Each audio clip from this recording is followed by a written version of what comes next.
The Dharma Discourses of Cardinal Master Chongsan. Part 1, The Canon of Secular Life. Chapter 9, Nirvana. Nirvana translates as clear and round and tranquil. Clear and round refers to that state in which our self-nature is originally perfect and complete and utterly impartial and selfless. Tranquil refers to that state in which our self-nature is originally undisturbed and free from defilements. When a person awakens to this way of the self-nature, thereby recovering the self-nature's original state, this is what is meant by nirvana.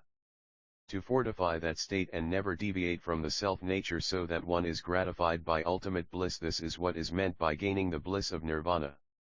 However, very few people in this world attain the true bliss of nirvana and are consistently gratified by consummate quiescence. Hence, the Buddhist order nominally refers to a person's death as nirvana.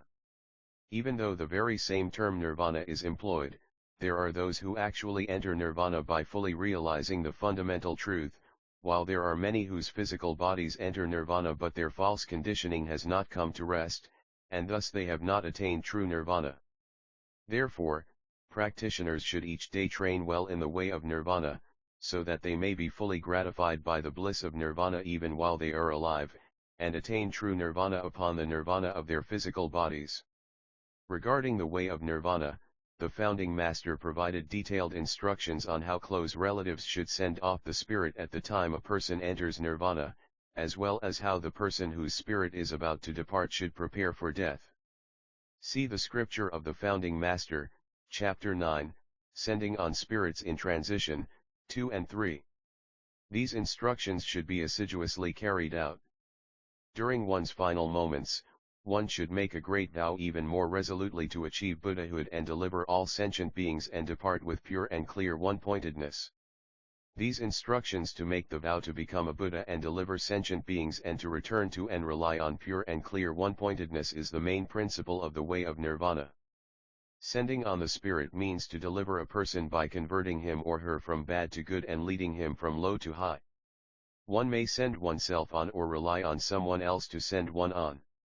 The way of sending on the spirit involves, first, creating an affinity with the Buddha. Without affinities with the order of the right Dharma, it is difficult to receive deliverance. Hence, one should first create an affinity with the Buddha. Second is to establish faith. By establishing faith in both self-power and legitimate other power, one should ensure that other power and self-power function together. Third is enlightenment. By continuously cultivating simultaneous progress in both self and other power, one should ultimately attain enlightenment on one's own so that, through the radiance of enlightenment, one will be able bravely to follow the right path. Fourth is to accumulate merit and virtue. If in ordinary life you show beneficence to all fellow beings with your spirit, body, and material possessions, and in particular contribute a lot to the work of deliverance, there will be many people who will admire and praise your beneficent merits. Thereby, you will receive spiritual advancement anytime and everywhere, because through coming and going you will face no obstructions or demonic hindrances. Fifth is to make the one mind pure and clear. By realizing that the one mind is the fundamental merit that is pure and clear, in one's ordinary life one will avoid being tainted by or attached to the 5 desires of this world.